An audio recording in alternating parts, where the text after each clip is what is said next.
कुंवारी है तू, गो है श्रुत देवी है तू, विद्या कहलाती है। इतने ही नाम तेरे काम, तेरा ये एक ही है।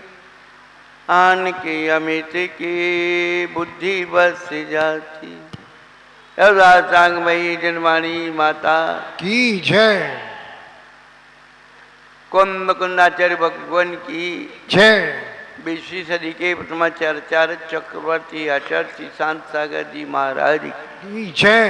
तत्री पट्टाधीश आचार्य श्रोमणी गुरु श्री धर्म सागर जी महाराज की जय। मम शिक्षा ज्ञान श्रोमणी आचार्य कब श्री सुसागर जी महाराज जय। इनकम नौकुरमराज की जय। बोले परम पूज्य प्रकाशन वाले गुरु श्री मुनि अमित सागर जी महाराज की, समस्त मुनि संघ की।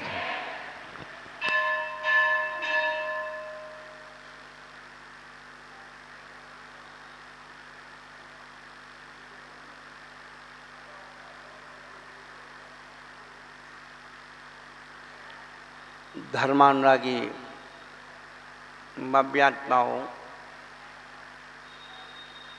भारतीय संस्कृति पर्व त्योहार उत्सव की संस्कृति है।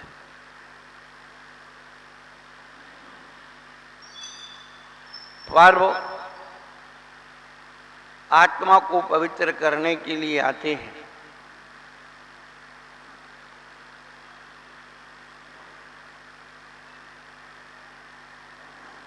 त्योहार हमारे व्यवहार निभाने के लिए आते हैं और उत्सव हमारे अंदर उत्साह जगाने के लिए आते हैं।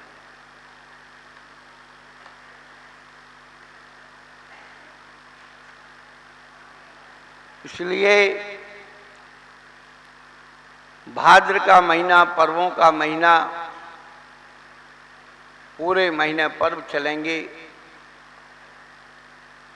और आत्मा को पवित्र करके लक्ष्य रखेगा। त्योहार घटनाओं से जुड़े हुए होते हैं जिनसे हमें प्रेरणा मिलती है,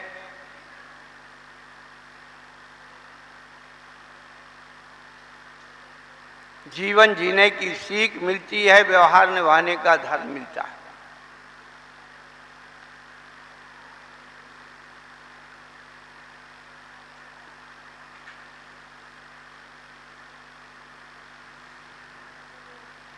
जब तक हमारे जीवन में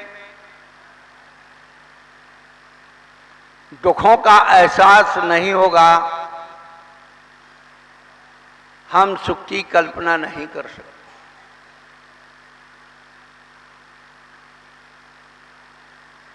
इसलिए छैडाला कार्य ने प्रथम ढाल में चारों गतियों के दुखों का वर्णन किया है। दूसरी ढाल में दुखों के कारणों का वर्णन किया है और तीसरी ढाल में दुखों से छूटने का वर्णन किया है।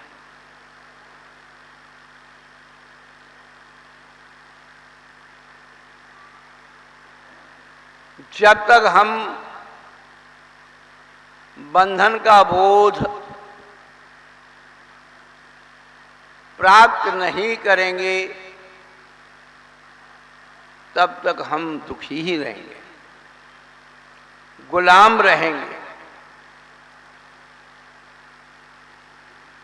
जैसे ही हमें बंधन का बोध होगा,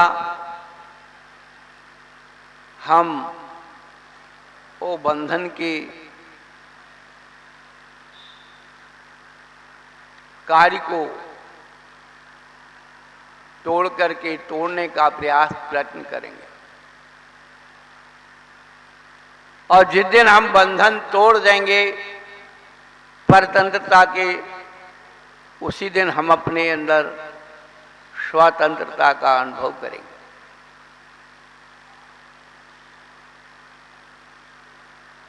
सन 2005 में हमारा वर्षायोग महाराष्ट्र इचलकरंजी में था।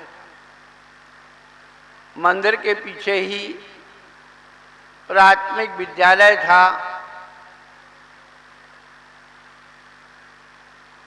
मैनेजमेंट कमेटी ने कहा कि महाराज आप 15 अगस्त में बच्चों को संबोधन कीजिए। बच्चों को, बड़ों को अभी तक यही याद है जो हम लोगों ने बचपन में सुना है, पढ़ा है।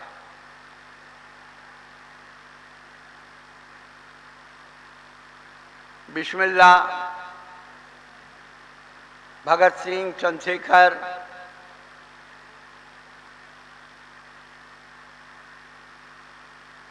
इनका बलिदान याद है। कितने लोग बताएंगे कि जैन समाज के कितने लोगों का बलिदान हुआ था। इनाम देंगे, हम नगद वाली देंगे।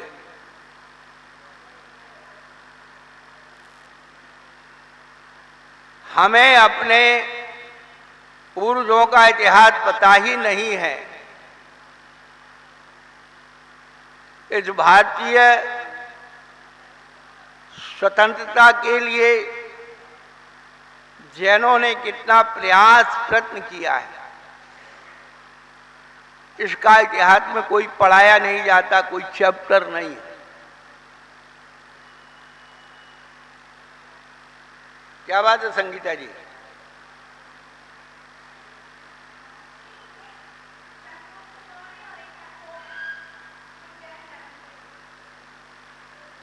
ये शासक थे, जैन धर्म के अनुयायी थे और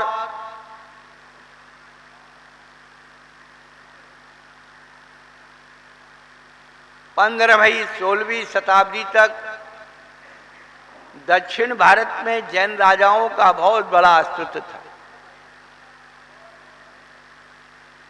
गंग वंश, चाणक्य वंश, दक्षिण भारतीय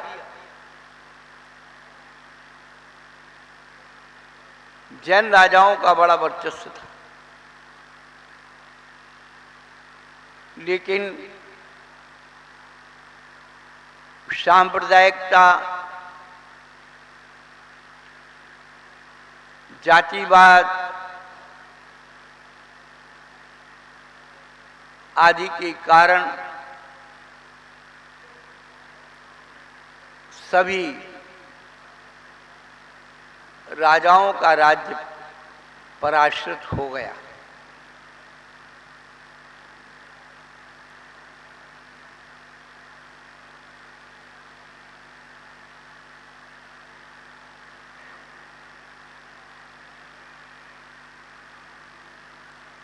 आप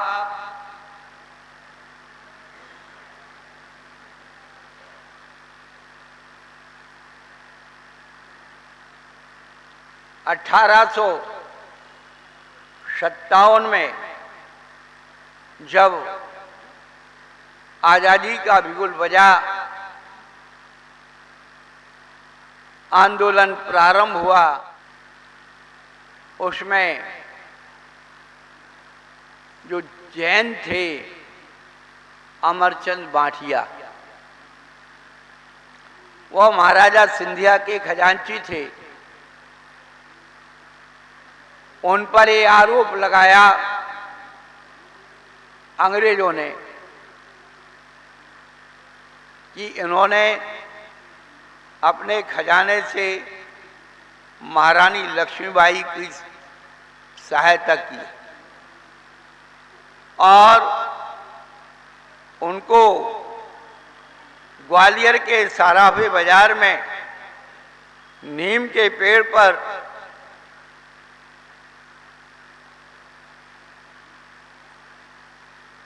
फांसी लगा दी गई, चौराहे पर फांसी लगाई।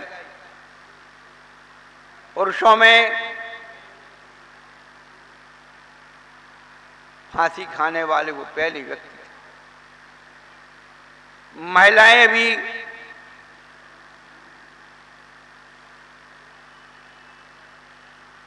जिनका नाम था बैजाबाई, उनको भी सजा मिली।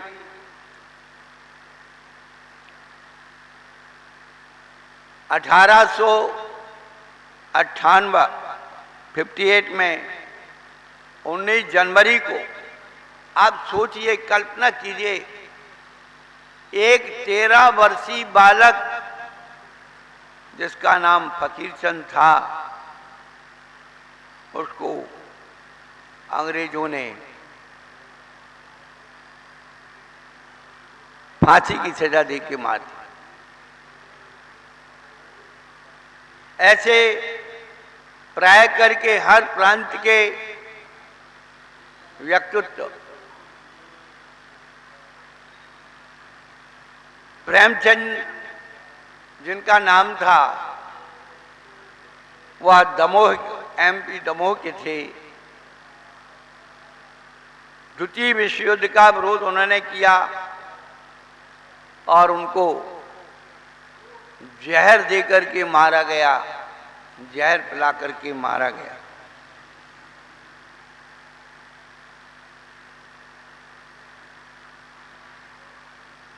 सोलह वर्षीय सातप्पा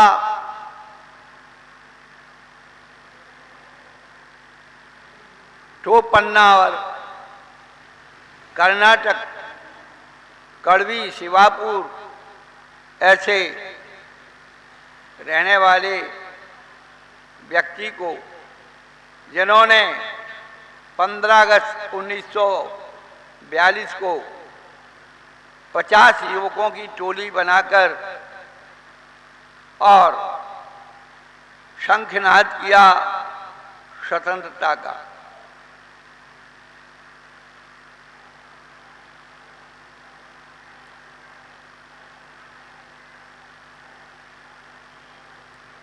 ऐसे कई हमारे जैन धर्म के स्वतंत्रता संग्राम सेनानी थे।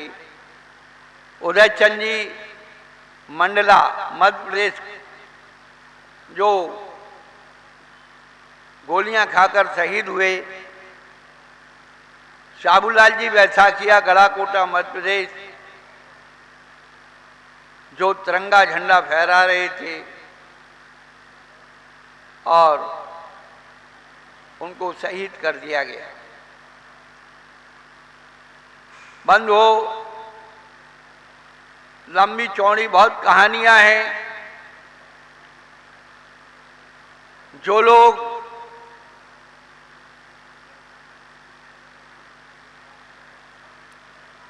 तन मन और धन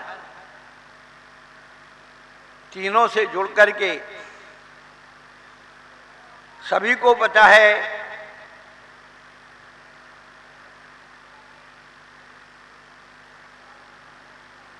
मेवाड़ के भामा शाह, जिसने उदय सिंह की रक्षा की, और चित्तौड़गढ़ का किला उदय सिंह के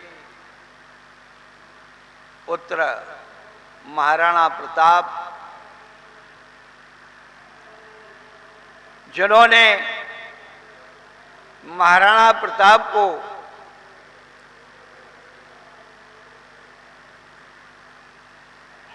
इतना धन दिया कि यदि 25,000 सैनिक 12 वर्ष तक बैठे बैठे खाते रहें तो भी इसकी कमी नहीं होती।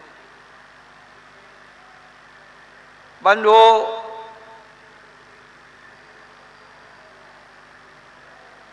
जयपुर के अर्जुन सेठी, उन्होंने इतनी क्रांति लाई कि उस समय एक नारा चला अंग्रेजों में लॉर्ड कर्जन और क्रांतिकारों में सेठी अर्जुन। कहने का तात्पर्य यही है कि हम लोग अपने पूर्वजों के इतिहास को, बलिदान को भूलते चले जा रहे हैं। कभी चर्चा ही नहीं होती है, सुनाई नहीं है। इसलिए आपके घरों में कोई जब वीरता की कहानी, पूर्वजों का इतिहास नहीं होगा, आप भी कुछ नहीं कर सकते। हम बार बार कहते हैं दृष्टांत से दृढ़ता आती है। हम लोग बचपन में एक घटना सुना करते थे अपने पूर्वजों के मुख से। अंग्रेजी जो शासन था, ग्रामीण इलाका था, वो ग्रामीण इलाके में कुछ अंग्रेज लोगों ने अपनी जमीन बना रखी थी, खेती होती थी, और वहां पर एक मेला लगा करता था मकर संक्रांति पर। 8 दिन का मेला लगा करता था। तो वहां पर पुलिस चौकी का इंतजाम होता था, क्योंकि मेला गांव से दूर नदी के संगम पर होता था और खाली जमीन पर बड़े बड़े बाहर के व्यापारी अपना सामान बेचने के लिए आते थे। टेंट, तंबू और दुकानें कपड़ों से और बांस बल्लियों से सजा करके और अपना माल बेचा करते। वहां पर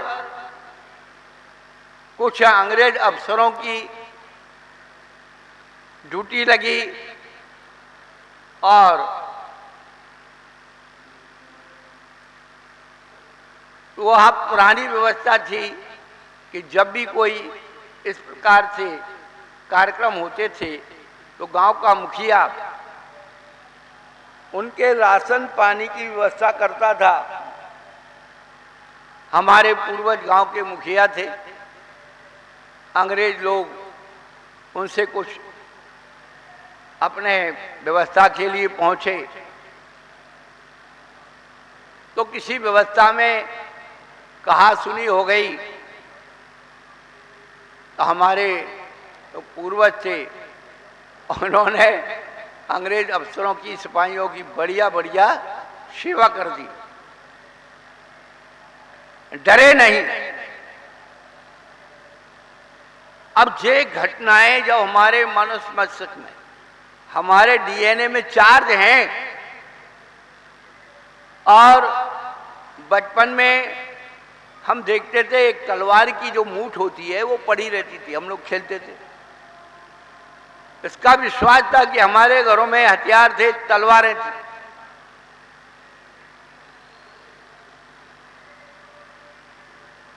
घर छप्पर वाले थे। तो एक बार एक घर का ऊपर के कमरे का जो छप्पर है वो हटा करके उसे दूसरी पुरानी लकड़ियों को हटा के नई लकड़ियां डाली जा रही थी। तो उसमें एक जो है तलवार निकली इतनी बड़ी। तब समझ में आया कि हमारे पूर्वज इस प्रकार से लड़ाई लड़ने के लिए, अन्याय के खिलाफ लड़ने के लिए किस प्रकार तैयार रहते थे। कहने का तात्पर्य यही है, आज उस लड़ाई का जिक्र नहीं कर रहा हूं। आज इस बात को कह रहा हूं कि हमारे बच्चे हमसे दूर होते चले जा रहे हैं। आप घर में पराधीन होते चले जा रहे हैं। क्या बचा आपके पास? अपने मन से पूछो। आपका बेटा आपके पास नहीं, आपकी बहू आपके पास नहीं, आपकी बेटी आपके पास नहीं, आपका जवाई आपके, अपने अपने सुख को रोवे पिता पुत्र दारा। सारी चेतना इतनी पराधीन हो गई कि स्वतंत्रता की चर्चा करें हमारे बच्चे मानसिक गुलाम हो गए। ये मत सोचिए कि हम आजाद हो गए।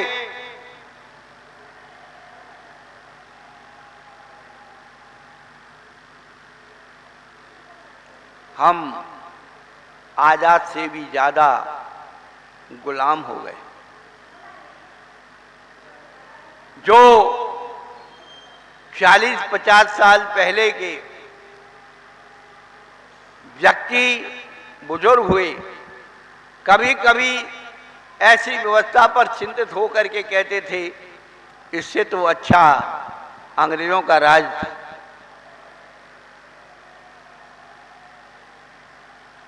परंतु बंधुओं, ये स्वतंत्रता हमें एक माटी की स्वतंत्रता मिली है, आजादी मिली है। जैसे एक किराए का घर हो और एक स्वयं का घर हो। हम आपको एक बात बता रहे थे स्कूल की, वहां छोटे छोटे बच्चे थे, उन्होंने बुलाया, महाराज इनको बताइए।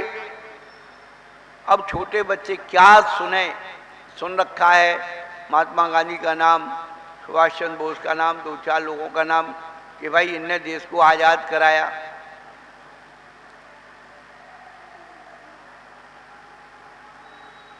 वो आजादी का स्वाद नहीं जानते। हमने उन बच्चों को कहा कि बेटा आप जिस स्कूल में पढ़ते हो और आपके स्कूल में कुछ ऐसे लोग आ जाएं जो आपका बस्ता छीन लें, आपके खेल का सामान छीन लें, आपका भोजन छीन लें और सबको एक कमरे में बंद कर दें,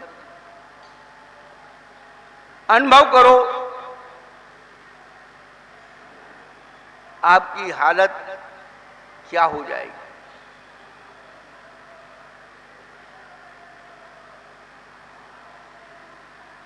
पहले जब तक परतंत्रता का अनुभव नहीं होगा तब तक आप स्वतंत्रता की खुशी नहीं कल्पना कर सकते।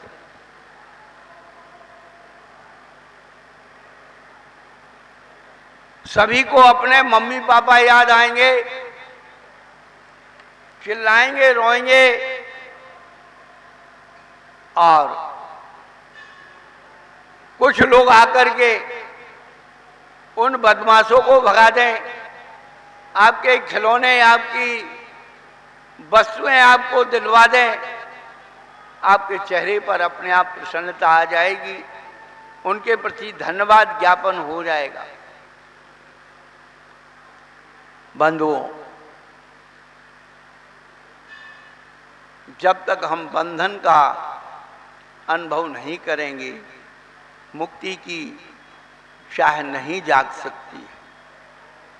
हमारे जैनाचार्य, हमारा जैन धर्म इतना महान धर्म है, स्वार्थी धर्म नहीं है, ये ध्यान रखना।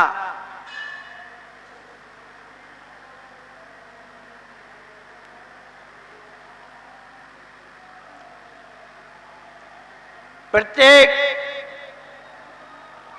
व्यक्ति की, प्राणी मात्र की मंगल कामना उसमें होती है। आप जब पूजन करते हैं और पूजन का विसर्जन करते हैं तो क्या पढ़ते उसमें? संपूजिका नाम प्रतिपालिका नाम यतीन्द्र सामान्य तपोधना नाम देशस्य राष्ट्रस्य पुरस्य राज्ञा करोतु शांतिं भगवज्जनेन्द्रः क्षेमं सर्वप्रजानां पर्वत बलवान धार्मिको भूमिपाला काले काले च सम्यक विक्रतु मघवा व्याजो यान्तु नासिम दुर्भिक्षम शौर्यमारिम क्षणविवक्ताम भात्मि जीवलोके जैनेन्द्रम धर्मचक्रम सर्वशोक प्रदायी। इतनी बड़ी राष्ट्रभक्ति जैन धर्म की प्रार्थना में छिपी हुई है। प्राणी मात्र के हित की बात जो करता है वो जैन धर्म है। चेतन के साथ अचेतन की हित की बात करता है वो जैन धर्म है। हमने कभी जैन धर्म को बड़ी निकटता से सुना ही नहीं, पढ़ा ही नहीं, जाना ही नहीं, सुनना भी नहीं चाहते। हम वो सुनना चाहते हैं जैसे हमारे कसायों की पुष्टि हो, हम बहुत सुनना चाहते हैं जैसे हमारी मान्यताओं की पुष्टि हो, हम बहुत सुनना चाहते हैं जैसे हमारी धारणाओं की पुष्टि हो। वास्तविक धर्म को हम सुनना ही नहीं चाहते। हमारे देश का राजा कैसा होना चाहिए? प्रवृत्त बलवान, धार्म को भूंज वाला। बलवान भी होना चाहिए और धार्मिक भी होना चाहिए।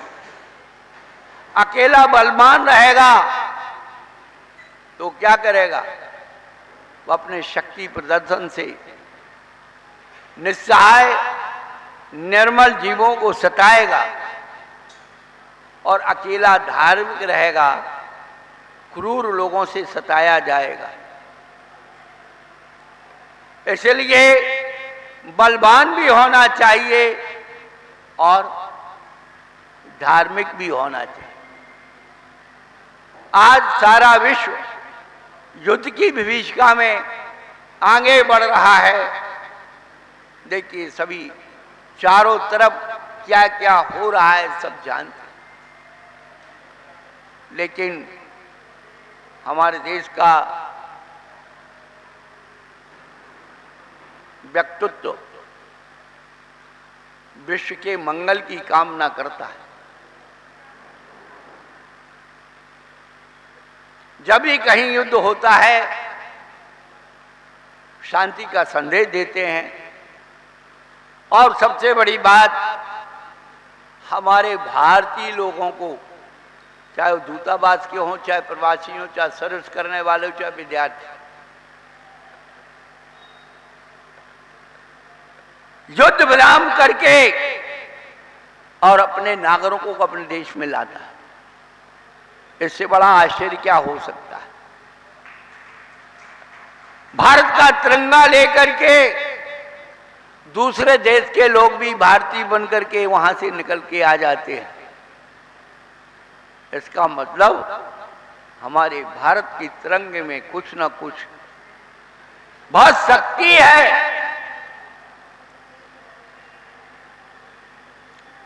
कपड़ा जरूर छोटा सा है, कपड़े में रंग बहुत तीनी है, लेकिन जो केसरिया रंग है, पीला रंग है, वह क्रांति का, कानून का, मर्यादा का प्रतीक है। आप देखते पीली लाइट जलती रहती है, सावधान करती है आपको। और झंडे का सफेद रंग शांति, आज्ञा पालन, समझौते का प्रतीक है।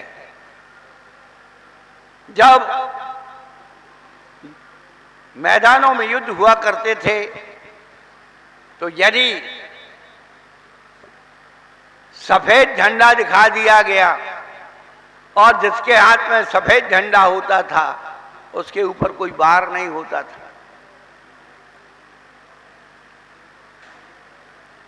हरा रंग हमारी प्रगति का प्रतीक है।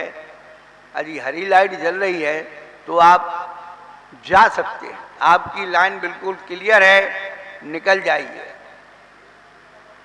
बंधुओं, तिरंगे में बड़ी ताकत है। और ये चक्र बना हुआ है, उसमें 24 आरे हैं। अरह निशम कुशल क्षेमम बहाम्यहम। अरह निशम, अरह यानी दिन और रात्रि में हम प्रत्येक का कुशल क्षेम चाहते हैं, ये उसका प्रतीक है। और बंधुओं, भारतीय संस्कृति में एक अभी सम्राट अशोक का नाम लिया था, ये मूल रूप से जैन धर्मावलंबी ही थे। ये महाराजा चंद्रगुप्त मौर्य का प्रपौत्र था। मूल धर्म जैन धर्म को पालन करते थे, लेकिन धीरे धीरे समय के प्रभावों में इतिहासकारों ने बौद्ध रूप में परिवर्तित कर दिया। जैन धर्म का नाम लोग विश्व में बहुत कम जानते हैं। बौद्ध धर्म को जानते हैं, बौद्धों को ही जैन मानते हैं, जैनों को बुद्ध मान लेते हैं। हमें पता ही नहीं है। हम इतना साहित्य पढ़ते हैं, प्राचीन साहित्य पढ़ते हैं, हर धर्म का नाम आता है, जैन धर्म का नाम आता ही नहीं। क्योंकि जैन लोग बस 2-3 चीजों में ही उलझे रहे और धर्म को खोते रहे।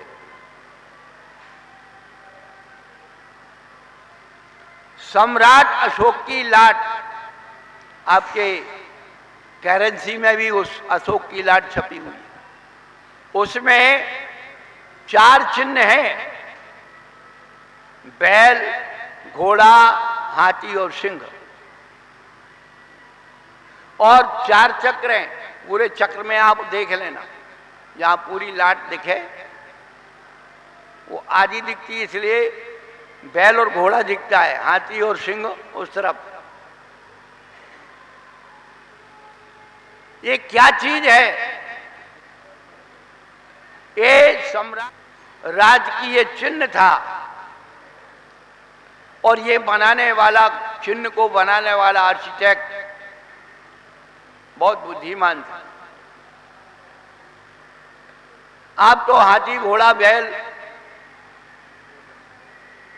सुन करके कि भाई हमारे तीर्थंकरों के चिन्ह हैं, परंतु बंधुओं, ये चारों चिन्ह, चारों प्रतीक हमारे सूर्य और चंद्रमा के जो विमान हैं,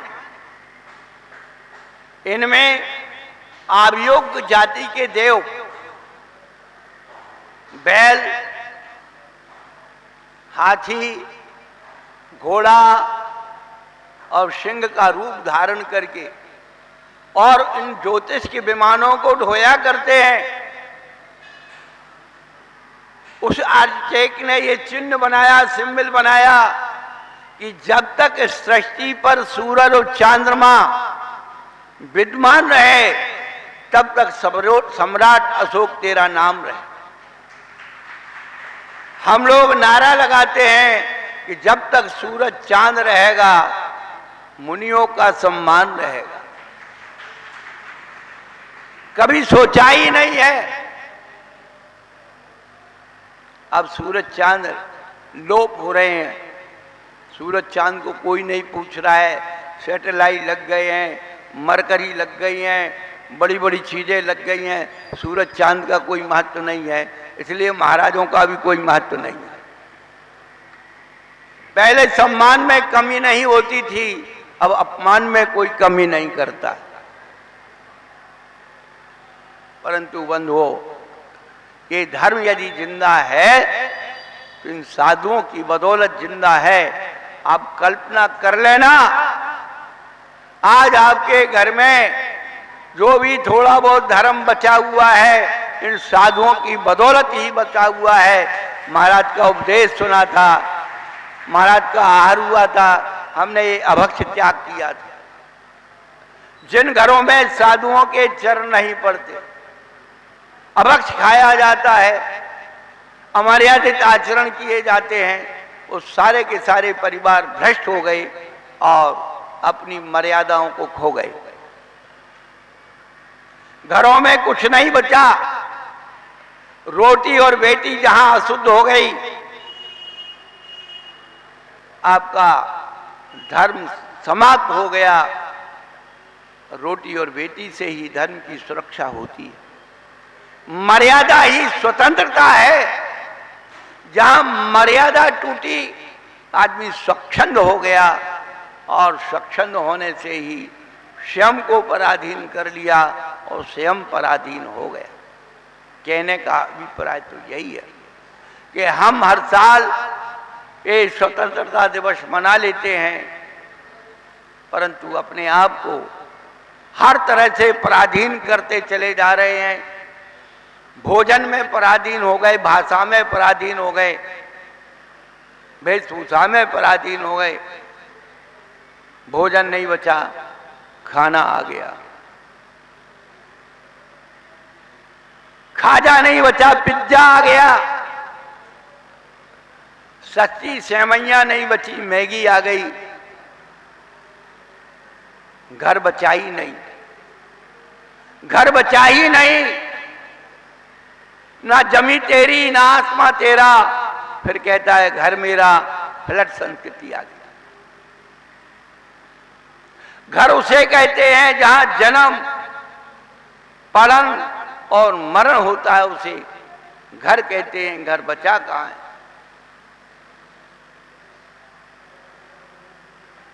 बंधुओं, यदि आपको स्वतंत्रता की अनुभूति करनी है तो अपने परिवार, समाज, धर्म, संस्कृति, संस्कारों की मर्यादा को पहचानना होगा। बिना मर्यादा के आप स्वच्छंद हो सकते हैं, स्वतंत्र नहीं हो सकते हैं। आज बच्चे, बच्चियां, बेटे, बहू सब स्वच्छंद हो गए। आप उनकी स्वच्छंदता में जरा सा भी इंटरफेयर करोगे, बंधन करोगे, वे आपको दुश्मन समझने लगेंगे, आपको जान से मार देंगे, आपकी जान ले लेंगे, आपका धन ले लेंगे, आपका स्वास्थ्य ले लेंगे। आप कुछ भी आपके पास नहीं बचेगा। इसलिए अब अपने आप को तैयार कर लीजिए। स्वतंत्र होना है तो सबसे पहले अपनी मर्यादाओं को पहचानें और स्वतंत्रता का अनुभव करें। एक दूसरे का सहयोग करें। सबको अपने अपने जीने के अधिकार हैं। सामाजिक, धार्मिक, पारिवारिक जो मर्यादाएं हैं वो जीने के अधिकार होती थी, लेकिन सब पराधीन होते चले जा रहे हैं। इसलिए धर्म की मर्यादाएं भी टूटती चली जा रही हैं। विसंगतियों का उद्भव होता चला जा रहा है। पुनः अपने मर्यादाओं को पहचान करके अपने आप में स्वतंत्रता का अनुभव करें। जो महावीर भगवान की जय। बोले परम पूज्य प्रकाशन वाले के गुरु श्री अमित सागर जी महाराज की, समस्त मुनि संघ की। 78